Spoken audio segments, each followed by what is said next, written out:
characteristics of difficult learning for the student and actually for us all are transformative. They trigger a shift in our own or the learner's perception. They're irreversible.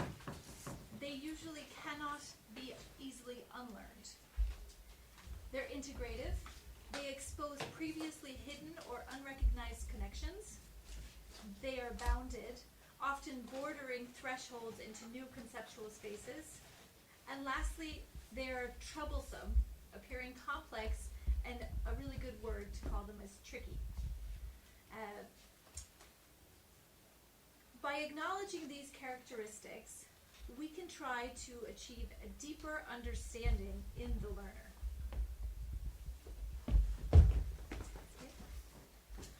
All of these characteristics culminate in the learner's liminal space, often described as a gateway or a portal. This is an essential space in the learning for the mastery of any discipline.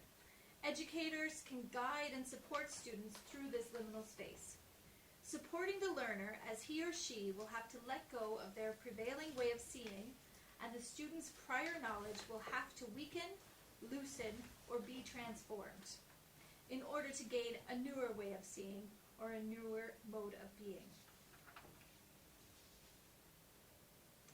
In speaking about the learner's liminal space, Dr. Betty Higgs of UCC says, "We can learn from the student's messy learning path, but this is often hidden. We need to see not only the product, but also the steps they have taken to get there. In this way, we learn something about learning." Higgs suggests that this can be captured through assessment using a reflective learning journal, allowing the learner to journal what they find tricky and troublesome in order to benefit the learner and the teacher. And this is something that we have implemented into the program with our students. David Perkins at Harvard University suggests that a constructivist pedagogical approach be used to teach difficult learning, the three elements of which are active learning, social learning, and creative learning. This is not a one-size-fits-all approach to any particular discipline. It's tailored to the students and to the subject matter. For the student, this process will contribute to their knowledge and learning being actively acquired, socially constructed, or created and recreated.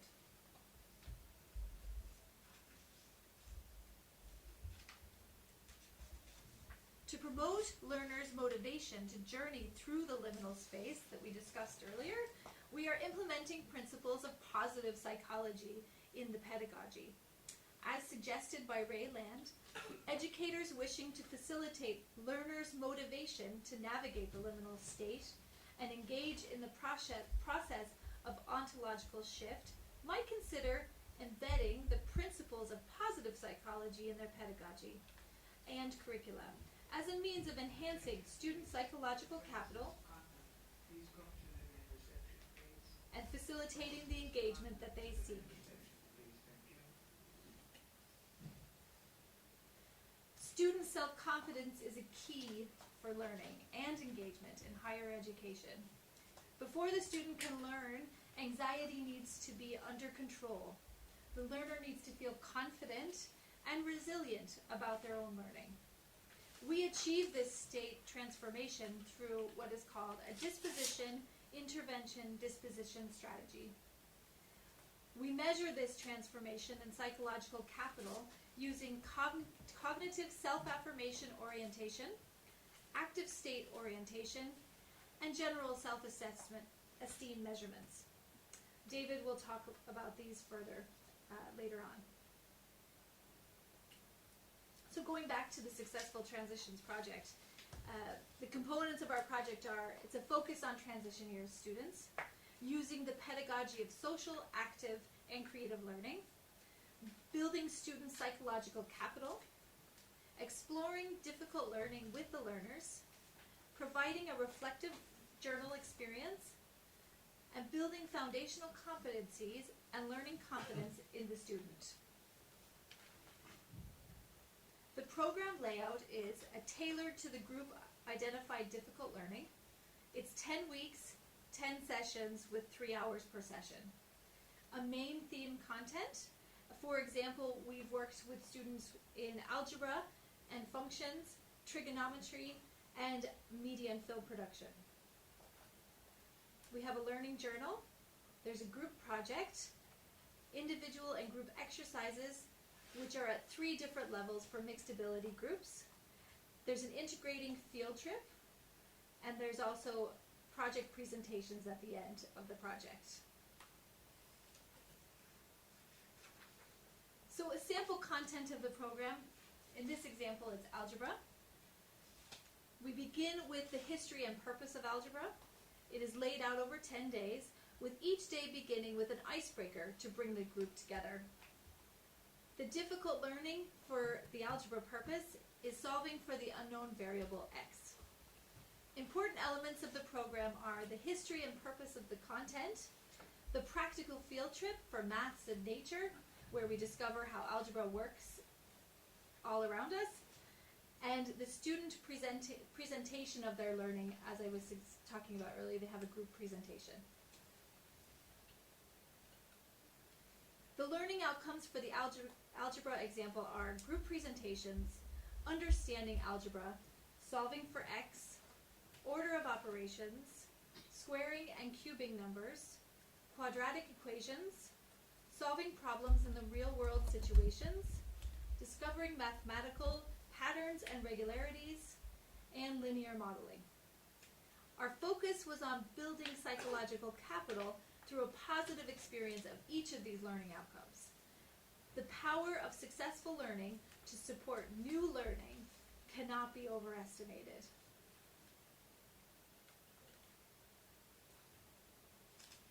The Successful Transitions Project Learnings. This program aims to build psychological capital of self-efficacy, optimism, hope, and resilience. Supports transition from teacher-led learning to self-led learning with confidence. It provides a positive learning experience of a student-identified, challenging learning, and mirrors a higher education system with work, projects, and presentations. What we have learned in this project is that it works best with teacher and student involvement in identifying the tricky and troublesome learning. We also are flipping the focus from what to understand, so the content, onto how to achieve the understanding, the pedagogy, to build psychological capital for learning engagement.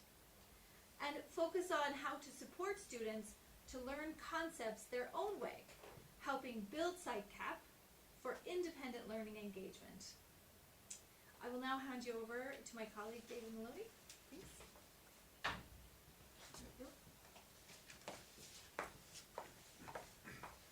Hi everybody, my name is David and I'm working at UL at the moment for the Centre for Teaching and Learning, and I've been working with Anne over the last 18 months or so on this project.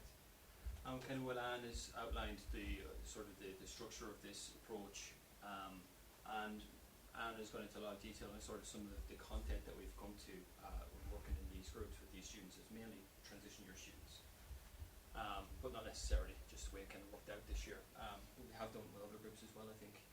But really, also, in addition to the content, which has been mapped for a lot of the schools, we're interested in developing this idea of psychological capital. So how do you help a student work through the liminal space, or how do you bring them to actually engage with the work in the first place? So this is Lan. This is one of the people who's sort of been involved in developing this whole idea of threshold concepts, or difficult and challenging learning. And this is a quote. It says, "I think there are ways to build that psychological capital. We don't quite know how to do that yet, but that's what we are looking at in that regard." I think liminality is a necessary element of transformative learning. It is the space of learning, but helping students to deal with that more confidently, more comfortably. We're not good at that yet. Academics are often too busy. They just don't look at into that directly. They've got other concerns. Some universities say, "Come on, they're grown-ups. We don't need to spoon feed them, etc., etc." Now that, I think, is changing a lot. In my experience, certainly in university and also in the schools, I think people are becoming a lot more open-minded to actually bring people, develop this psychological capital that's required. So why PsycCap? Why are we interested in this? Well, firstly, I suppose, is to help students negotiate this liminal space. So this idea where they get into this sort of maybe overly anxious or too lethargic. You want these to be in that sweet zone where you can actually negotiate this space. But also, the psychological capital it's a supplement to previously used approaches to improve engagement with difficult learning, such as the methods approach or something like study skills. So, for example, if we look at something like mathematics, you might say to students something like identify questions being asked, review errors, show how to arrive at an answer, separate your shown work from rough work, don't memorize the process. These are all quite specific things, study-related skills for maths. And that's very important. There has been perhaps an overemphasis on this sort of instruction, though, for students. Wingate, for example, suggests, he was highly critical of study skills programs, and as a title of her paper, Doing Away with Study Skills suggests. So Wingate suggests that the process of teaching students general strategies, such as taking notes or these things, Wingate specifically was very, very critical of that. I don't think I'd go that far and say that they're I think these are very, very, very useful and necessary. But also, I think if we can get a better understanding of this, if we look at this here, this 2002 quote, it makes these Gettinger and Seibert make an important distinction between skills in the domain of cognition, such as the things we talked about, the study skills, and so these will be note-taking, interpreting visuals, or using references, and skills in the domain of self-regulation, which would be time management, self-management, things like that. So that's sort of where the psychological capital stuff is coming in. We're more interested in the self-regulation stuff rather than the cognitive skills necessarily.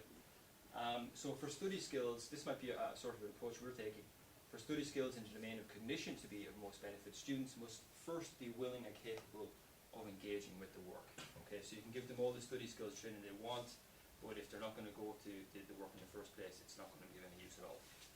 And anyone that's probably, even anecdotally, a lot of people give grinds to students, and a lot of the time it doesn't really work because students' extra sort of content is not really what they need at that stage, just getting them to do the work. So there's a lot of money, I think, wasted on grinds in this country, unfortunately, for that very reason. So just to give a few examples of kind of things we've been doing is building this psychological capital. I'm going to talk about these a little bit later on. But one of the things we've been doing with students is journaling and cognitive reframing. So this is, I suppose you could think of this as almost like a CPT intervention with students, right? We are working on the content with them, but we're also trying to get them to think differently about their approach to study, and maths specifically. Also, affirmations as a narrative, so sort of we want to find out what they're thinking, and I'm going to get into what they were thinking soon. I was very, very shocked to see what students had journaled about when they talked about maths. Very, very negative, almost across the board, to be honest. Students do not enjoy the subject, unfortunately. Some of them do, obviously, the better you are, obviously, but by and large, quite negative feedback we got. So just reframing things and putting them into affirmations. Now, not affirmations, but using it as a narrative. I'll explain that a little bit more later on. And also this big issue here, I think for everybody in the room probably knows all about this, the academic procrastination problem that students have. So again, this is a problem of engagement and avoidance. So measuring psych-cap. In terms of psychometrics, measuring psychological capital, measures of psychological capital have been developed for use with adult groups, while a widely used measure for adolescent samples has not really been developed as yet, arguably. But it's difficult to find one that is sort of used widely with these types of this cohort. So what we've used here is sort of very widely used ones that have been used with student groups. They're not necessarily a psych-cap measure, but these do measure aspects of psychological capital. So the first one is action state orientation, and this is self-regulation prior to challenging situations and after failure. So you can either be action or state oriented. We also measure self-esteem, and we're also measuring something called cognitive self-affirmation inclination. And this one here, the idea with self-esteem is really that high self-esteem is not necessarily good for students to receive feedback. Okay, to receive negative feedback, because you might be motivated to preserve this high self-regard that you have for yourself, and kind of shut yourself off from receiving negative feedback. But cognitive self-affirmation inclination is slightly different. it's a habitual use of positive self-images in non-threatening domains, and I'll get into that in a little bit. So the goal of this is also we want to see, are we actually making a difference with the psychological capital with these students in this intervention. Okay, so to examine whether students' regulatory orientations, like I just described, shift during the course of typically a 10-week intervention. So the first one is action state orientation. What is this? So how do some people shrug off negative outcomes as if they never happened?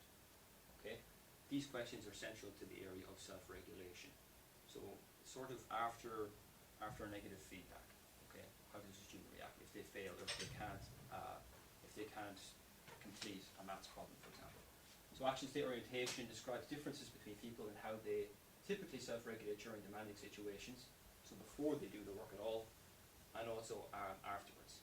Action state orientation describes the capacity to regulate emotions, thoughts, and behaviours in order to fulfill intentions an individual may form. And individuals are predisposed either to an action or a state orientation. Okay, so there's two types really. You can be action or state oriented. Action-oriented individuals are adept at regulating thoughts and feelings of inadequacy, frustration, allowing them to effectively plan and focus on a specific goal. The important thing to realize is that action-oriented people, or people who are more action-oriented, do feel the frustration and they do get upset, but they have a way to regulate it. Okay, they're better at regulating it. Whereas state-oriented individuals, however, are less capable of putting aside disruptions to focus on a task and are less adept at modifying states such as anxiety and dejection. Okay, so if something goes wrong, they receive the feedback and they tend to focus on the negative state that they're in rather than the maybe solutions or action steps that they can take. Two aspects of this. First one is disengagement, which describes the capacity to effortlessly and immediately disengage from perceived sense of threat. So if something goes bad, an action-oriented person would say, okay, that's fine, on to the next thing. Just take it as feedback rather than taking it personally. And also in action state orientation, there's a second subscale on this, which is initiative, which describes the capacity to easily foster the emotional and cognitive responses needed to execute intentions despite challenging demands. So this would be things like avoiding the work in the first place and also academic procrastination. Okay. So this self-affirmation stuff, why are we interested in self-affirmation in terms of building psychological capital? Self-affirmation theory proposes that people are motivated to reduce the psychological discomfort of self-threats and may do so by utilizing self-restoring methods that affirm some important aspect of the self that is unrelated to the threat domain. So put briefly, really, an example of this might be after failing a maths exam, a student may tell themselves, you know, I'm really more of an artistic person anyway, and this reminds them that they do something else well. Okay, so the idea of this is they're self-affirming some aspect of themselves unrelated to the area in which they're threatened. So it's not maths necessarily, it could be something else. And this is very, very useful if they do this before they engage with the work. So if they tell themselves, well, you know, I'm very good at this, when maths is the challenging subject for them. And it sort of, it bolsters their sense of self-worth before they engage with the work. So there is a measure of this. You can measure whether people are particularly good at this or bad at this, and this is the measure we're using in the study. So we will be looking to increase this, get people to affirm themselves more positively before they engage with difficult learning. So this scale measures cognitive self-affirmation inclination, and they define this as individual differences in the way of coping with self-threats. So that's sort of where we're coming from in terms of the psychological capital measures we're using. Okay, we're trying to bring those up from week 0 to week 10. So what I thought I might do now is just go through some of what is it like in the classroom, how are we actually trying to implement these strategies and sort of bolster the psychological capital in the students. And Anne mentioned earlier, it's sort of a lot of it is to do with just developing the relationship with the students, because we're in a kind of a lucky situation with the group, whereas, you know, typically students or even lecturers are in a situation where it's content. Content is always the focus, unfortunately, and you know that's just the way it is. There's nothing wrong with that. But we're kind of in a unique position where we're not really that interested in pure content. We want to just develop the psychological capital first, and hopefully that'll have an impact across the board in the subjects that they do as going forward. do use the content stuff to bring them and engage them with difficult learning so that they can apply this stuff. It's not all just psychological capital, it's a mixture of the two things. So one of the things we do, a lot of these slides are kind of fun, these are kind of things we do in the classroom with the students. As honestly as you can, write a brief paragraph about how your study experience is currently going, or we might say to them, how your maths experience, how do you find maths right now? And we ask them to be honest. Okay, really, really honest. We're not asking them to be positive or put a positive spin on it, or tell us what we want to hear even. So we ask them to be really, really honest. And these are things that students do say. They are, by and large, quite negative, I have to say. The ones that are very good at maths have no problem, obviously. But they say things like, study is boring and difficult. This is a big one here. We see this. I hate that I have to do maths, even when I don't feel like it. So, yeah, they do have to do maths. It's a part of the curriculum. It's a subject you have to do. But it's this constantly telling themselves, I have to do this. And it sort of builds up a sense of, I think, coercion in the students where they feel really demotivated. I feel like an idiot when I can't get the answer. I hate it when I actually try and don't seem to make much progress. This is, I think, is an example of how students are framing what a study session should be like, or how they're framing what failure means. Okay, so this student here, for example, says, I don't make much progress. So we would be sort of encouraging to say, well, you did make some progress. Okay, so not every study session or maths workshop that we do has to be a massive success. And then there's more general thoughts that are sort of like towards study. I hate the thoughts of study. I seem to be thinking about study all the time, but I don't know. I know I'm not doing enough. I know I can do the work if I could bring myself to do it more. The thoughts of all that homework every night. So things like this. These are things like the whole, in secondary schools, for example, they're told that they have to do like 4 hours homework a night. And, well, certainly you have to do the work. That actually sometimes I think has a negative, sort of a counterintuitive, unforeseen consequence of actually stopping them from engaging with the work in the first place. So it's sort of a psychological baggage that they carry around at school all day, and it actually doesn't seem to help. But that's only anecdotally from my experiences. So what we're doing is sort of we get them to get honesty. We get to see what their feedback is like, and then we sort of emphasize this whole idea that the thoughts that you're bringing into your experiences here are having an impact on your experiences, on your outcomes. Okay, and that's sort of a new idea for a lot of students, and it's an idea that's sort of liberating for them in a lot of ways. Another thing we do is a little experiment on learned helplessness in the classroom. So this idea of learned helplessness from Martin Seligman is really that if you've gone through a lot of experiences, a lot of negative experiences in the past, you will tend to blind yourself or shut yourself off from seeing positive solutions to your problem. Okay, so a way we do that in the group is we actually split them in two, and we do a little anagram test with them. Some psychologists, anyone who studies psychology may have seen this before, but they all are asked to solve 3 anagrams. And the secret we don't tell them is that half of the group have easy ones and half of the group have difficult ones. So the ones with the easy anagrams, the first 2 are very, very easy on this side of the room. The first 2 are impossible on this side of the room. And the last one is the same for everybody. What we find is if the first 2 are very, very difficult, the students give up by the third one, whereas the other ones won't. So they'll, by and large, it's really actually very interesting. You see it across the board. That the students put their hands up and they get the answers if they have had the positive experiences before that. So by showing them we can actually induce a state of learned helplessness within 5 minutes in the classroom, how does that relate to your own approach? If you've been having negative experiences in the past, okay, are you in a situation where you are shutting yourself off from solutions? Okay, so it's to sort of encourage more open-mindedness in the group. And the idea of reframing, so we get them to talk about the negative side of it, but then we don't leave it at that, obviously. We do little exercises where we try to reframe things, okay? So former beliefs need to be challenged, so we have little group sessions with them, group work. A lot of this, as Anne said, is student-centered, so the less we can get involved with this and let them come to their own solutions, the better. We get them to discuss things that they've written about in their journals, only the things they feel comfortable sharing. And new messages need to be repeated and frequently and consistently. So this is how we sort of get them to get into a more positive state of mind. We give them a new story, if you like, as opposed to the story they had before.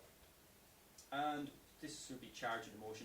But we encourage them to do this as often as we can, this whole story rehearsal, this new story idea that we develop for them. So this is a slide that we use in one of the workshops, how to have a great story, train students into writing a new story for themselves that's going to be more sort of, well, certainly less negative, hopefully a little bit more inspiring, and to get them to engage with the work. So we do things like, it should outline what you want your study experience to be like. It needs to be short enough that you'll do it consistently, because you want them to do this pretty regularly, because they've been telling themselves this old story for quite a long time. So yeah, we get them to do it consistently, as frequently as possible, and we get them to do it in a few of the workshops we do. But we also encourage them to do it at home if they can, or later on. And so at least we do it in the workshop, and we know we've actually got them to do that much. So it needs to be big yet acceptable. So if you're getting a student to do this new story idea, it has to be a big story but acceptable. So if a student is a D student, they're not going to be saying, you know what, I'm going to get an A this semester, or I'm going to get another, or whatever. It just incrementally you want them to bump up their stories. You write in the first person, you use positive terms, I am versus I am not, things like that. So, and you write in the present tense. So we kind of train them out how to have this new story. Just conscious of the time. So also another thing we do is we just get them to, again, it's student-centered, so in groups and individually, we get them to do things like goal setting, listing priorities, and identifying obstacles to their own learning. So again, this is not us giving them strategies necessarily. We just set them up in goals in groups and get them to identify these things themselves. And the biggest problem maybe is that, and this is more generally, but it relates to the subject of maths that we're using here as well, which is the bigger problem of procrastination with students. So we've tried to come up with a few novel ways to get them to engage with work. If they're given maths homework or whatever, we try to get them to do it. And how do we do that? We try to address this issue of procrastination. So what we do is, we usually go into the groups and we ask them, who here is lazy? And pretty much every hand goes up. I'm a lazy student. And how do you know that? Well, I'm not doing the work. Okay, so they don't feel good about it. They kind of feel bad about themselves because they're not doing the work. And I imagine it's the same in third level as well. I see people having CTL and UL, and the students kind of have this bad, they feel like a lack of self-respect almost because of this issue. But what procrastination is not, the first thing we try to do is get them just to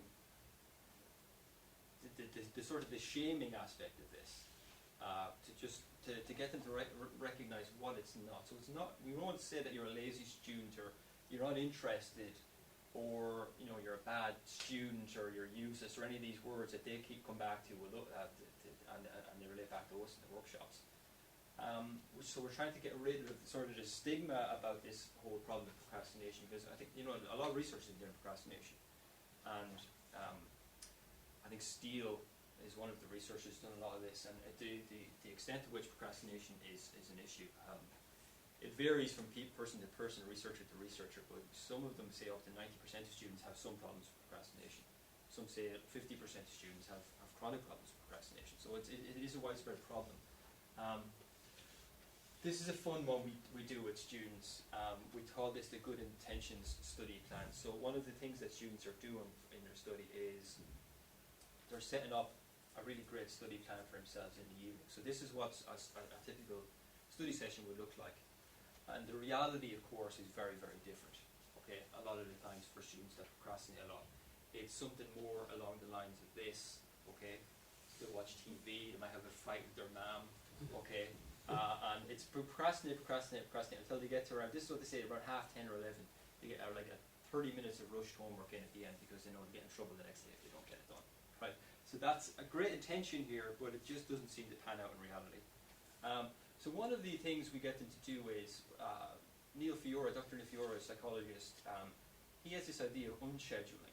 It's just a quick idea for yourselves even just to bear in mind. It's a very, very interesting approach to procrastination.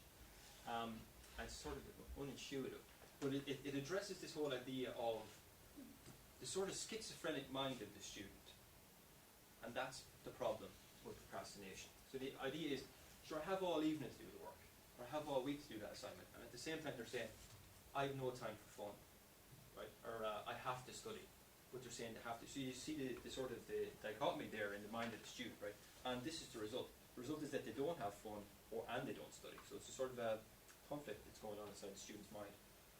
So really what he suggests is an idea that rather than just writing down all the scheduling, all the study you're going to do, and this is what we do with some of the students, get them to write down all the fun things you're going to do first, or all the necessary things. And first of all, what it does is it tells the student straight away, you know what, I actually don't have all evening. Okay, I've only got certain amounts of time in which I can do it. And they also look at this and they see straight away, I've actually got a lot of enjoyable things to do this evening. Okay, and it sort of motivates them to take the initiative in terms of their work. So that's just an idea, more general, to bring them to do the work, but a lot of the work we're doing is in the classroom as well. We're hoping that it stems outside the classroom with this too. So I think that is it, and I don't know if you guys have questions, or for myself or Anne? Up to here, if you had any, or you just comment?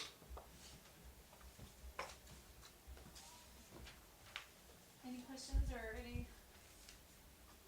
I'm just wondering, when you went through the classroom or the actual exercise in the classroom, did the students do more self-exploring about learning and learn better as a result of that, or they're being told what to do? Yeah.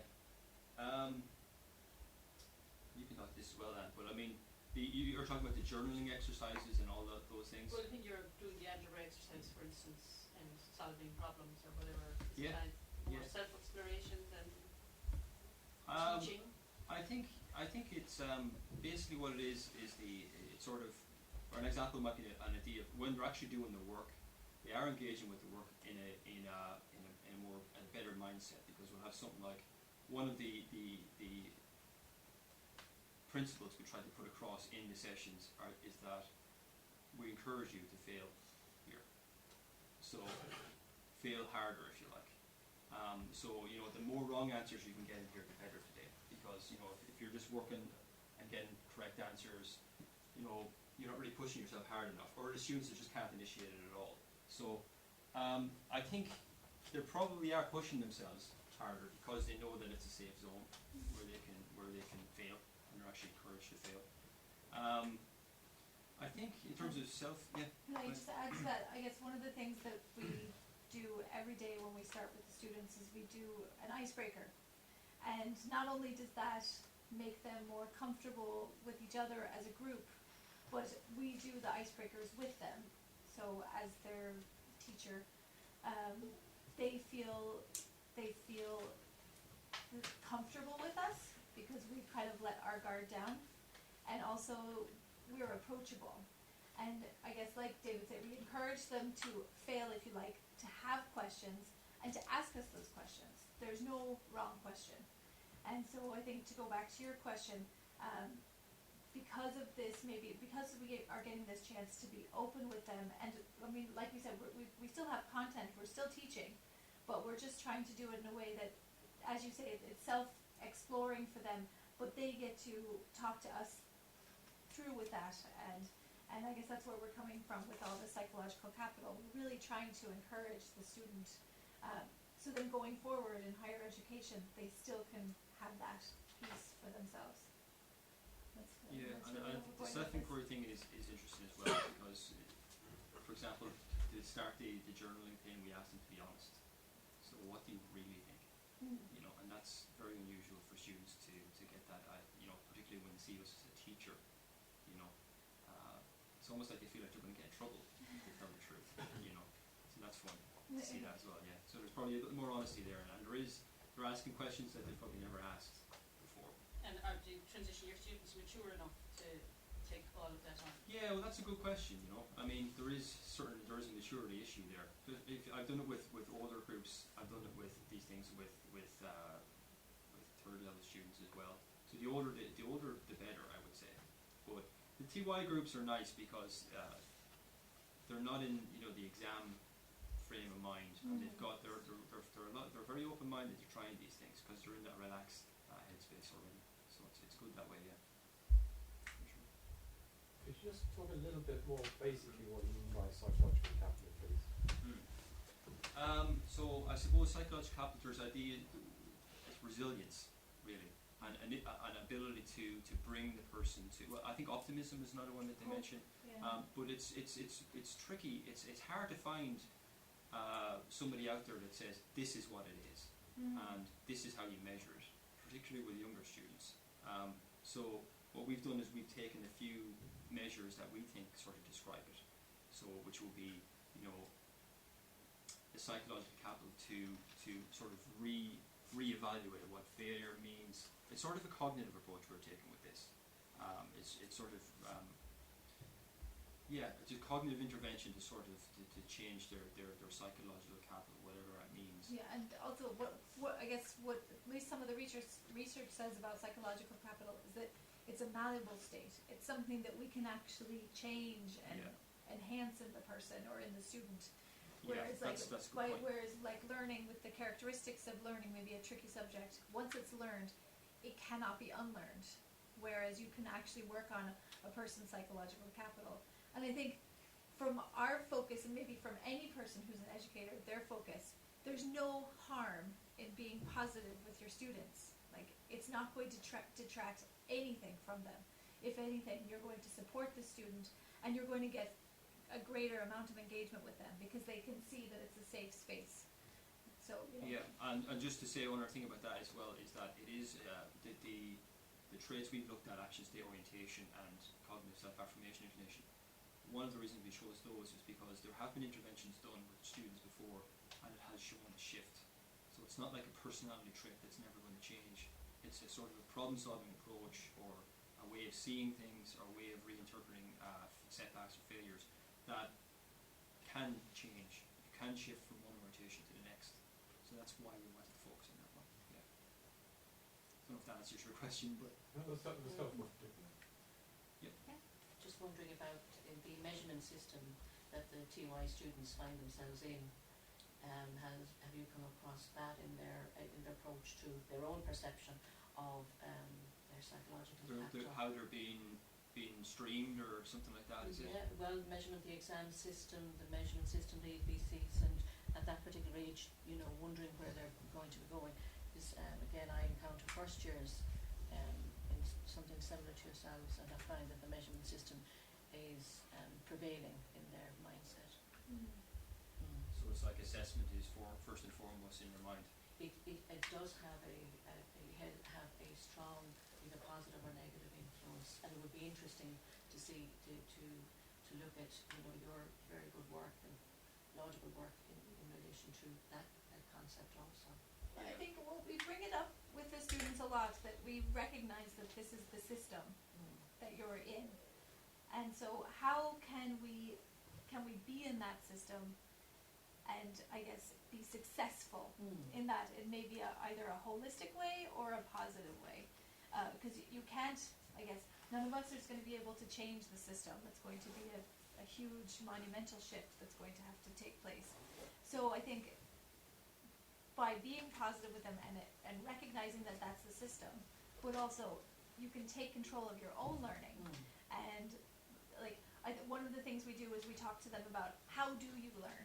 We all learn differently, and if you know that can be a strength that you can draw on when you're coming across difficult learning. And like you say, like just if it's tricky for you, you have an action that you can take.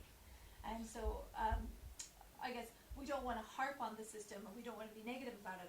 It's all the time shifting how we communicate with the students, rather than it's bad, try to change everything into a positive statement. And I think that it will in turn increase their psychological capital. So that's the hope anyway. Yeah, it's a big problem. Students are highly motivated to find grades. I mean, that's just the way it is, for better or worse. But what we were trying to do is we sort of removed assessment from what we're doing.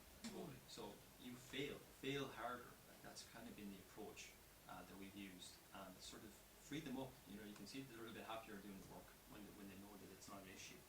But we talked to a few of the groups about what does it mean to get a D. Do you know what I mean? And I think a lot of them, particularly like state-oriented students who are in a bad headspace in terms of study, they see it as a mark on themselves rather than simply what it is, which is just a piece of information. That's what a grade is. It's just a piece of information. It's feedback. It's not the end of the story. It's just a piece of the story in an ongoing story. So that's kind of what we've been trying to put across. So just to see it as you're not a D student. There is no such thing as a D student. There's a student who got a D in an exam and now is doing another exam. You know. So, yeah. And by looking at, like, let's say with the maths curriculum that we do, we go out into, we have a field trip where you go out into the nature and you're doing maths there and seeing, it's amazing that maybe some of the students that are quite good at one type of learning of maths, when you take them out into a different way of looking at it, they're the strong students. So, and therefore maybe it takes away that feeling of I'm a bad math student too. I just need to look at this from a different perspective and I will excel. So it's just all the time trying to recognize that they're each special and different and learn in different ways. And it's a great opportunity, not only for us, but for them to get that chance to explore, especially in something that they have to do. So it's good. I was interested in that concept of learned helplessness, and kind of it strikes me that if the student comes into the class and they're already convinced that they're not going to succeed, you're up against it as a teacher, aren't you? I mean, there's like just not going to succeed, not because they can't learn it, not because they're not bright enough, not because you're not a good teacher, but they've already made a decision. They're not going to learn. You do see that. You see that. You see the student who just has the head down on the desk and won't even entertain the idea. So I suppose it's just a matter of building it. We do icebreakers, That's the really thing. You helps. sort of just forget the maths at that point. Yeah. Do you know what I mean? It's just let's talk for a while here first. And you try, it's a large group of students you're working with, so you try during the icebreaker to really get through to students who are not. That's why I try to focus on the ones who are not interested. And kind of get them back on site, if you like, before you begin it. But that is a huge, huge problem. Learned helplessness. Students, because of a few past experiences, that is now how they see themselves. And something like this, I don't know, I'm not saying this is a solution, but this is potentially a solution. It could work for them, but they won't see that, I find it very interesting because what it's really saying here is there's a method of getting them to engage, which means I can teach them. If they don't engage, I'm knocking my head off the brick wall. And not only that, I'm actually reinforcing probably myself. I've had a really difficult class this year. I can't get anything through to them. Yeah. And then, of course, you bring that in, or I'll bring that into the classroom, and they're going, oh, yes, I can't learn. Very difficult to learn from this person, and it just goes around in a circle. Yeah. I find it very interesting that you've looked at the psychology of almost how do we trick them into getting into a state where they can learn. And I find that very interesting. Yeah. It's about reframing the whole approach. You can see it both ways. But at the end of the day, if you're going to be successful, one of the examples is the unscheduled thing, where you write down the fun things you're going to do. Right now, there's no doubt that in order to do well academically, you're going to have to put in the hours. Right. But how do you get them to do that? That's the thing. It's all well and good telling the student you have to do. If you're going to do well, you have to do 4 hours. That is a huge, huge mental drain on the student. If they're like, think about it. If I was to go home after a day's work at college, what's 4 hours on top of that? Like it is a lot to demand the students. Like they're really under it. In that context, is there any link back or any research that you've done back to human values and whether it's self-direction or whether it's engagement with the material? I suppose using the old expression of a work ethic coming from whatever source, be it family or society, is there something around the human values that can explain how students either engage or they don't? Well, I would look at that. Yeah, the work ethic is a thing. It's probably the influence of your environment. Your home environment maybe would prepare you to take a certain attitude towards your study work. But something I've noticed when kind of talking with students, and I really try to get to the bottom of why they're procrastinating, is almost all of them who are chronic procrastinators really don't feel good about themselves. And what I think it's happening is they have this low self-worth. Now, I did mention that very high self-esteem is not necessarily a good thing when it comes to kind of makes you more closed off to receiving some negative feedback. But a lot of the students feel very, very bad about themselves. And because they feel bad about themselves, study has become another means by which they can punish themselves. So if there's sort of a development, I know that sounds a little bit out there, but if you get underneath it and the self-awareness that you can bring to this, a student will actually, I mean, why do they do it? Why do they continually procrastinate when they know they have important work to do? And they always have, if you look at the emotional reaction to all of the procrastination that happens, the final result is always the emotion of guilt. They always feel guilty after they do it. Why do they do that? I think it's just a matter of bringing awareness to the student that, well, what has this been given you? What is the end result of every time as you procrastinate frequently and consistently over the weeks and months, what is the end result for you emotionally? And they always say, oh, I just feel like crap. I feel bad. And that's all I'm getting out of this. Well, and I think it's important to mention in light of your question and what you're saying, David, is we've done this program in a number of different types of schools, and meaning in very privileged areas and also very not very privileged areas, and you get actually the same feeling no matter where you're at. Yeah, that's true. So yeah. in terms of the values and stuff, it does help where you're coming from has supported you, but what we do with the students, you get the same sort of feelings. And what we do over a 10-week period, I really do feel does make a difference, because when you're leaving them and saying goodbye, they're really happy that you were there, and you get a different narrative from them by the time they're leaving. They've almost kind of learned how to think a little bit differently about learning and about themselves. So I think it really is. And the exciting thing about this as well is not only if they do the work, you can bring them to engage with the learning a little bit better. I'm sure that's brilliant. But the really great thing is it's like that thing you mentioned, like the work ethic, or if they develop that work ethic, they start to get a sense of self-respect that comes with that. And I think that's a really exciting thing.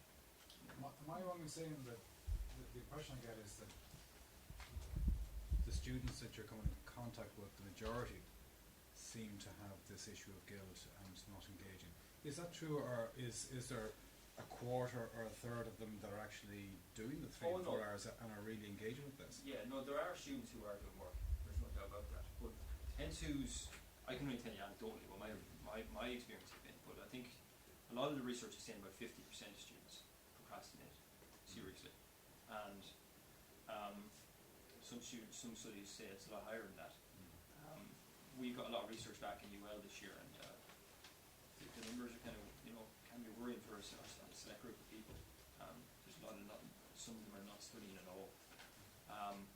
So that's for university students who should be studying, really, if you think about it.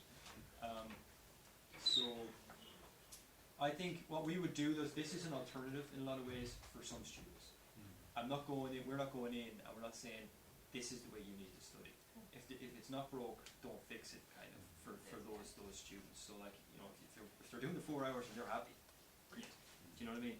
But we're just saying this is for the people, like Terry was saying, who have that learned helplessness issue. Yeah. Listen, just thanks to both of you for sharing your experiences in the project and what your research is showing you from that. I'm kind of very interested in this. I'm procrastinating around finishing the session and beginning to feel the guilt already of keeping people back for the next session. It was very interesting. I think it's probably something we haven't done in the past, which is separate out the preparation of the learner before you get into the content. We just kind of had to get into the content because of the nature of the job. But this is very interesting work. This could lead to a change in how we do some stuff. Okay, listen, thank you all very much. Thank you very much.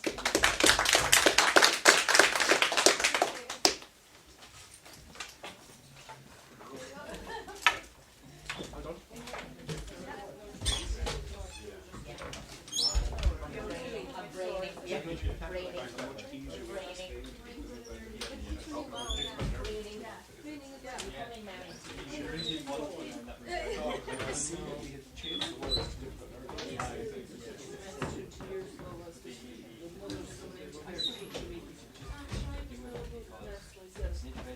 to yourself, it was nearly a case of how dare you do it to some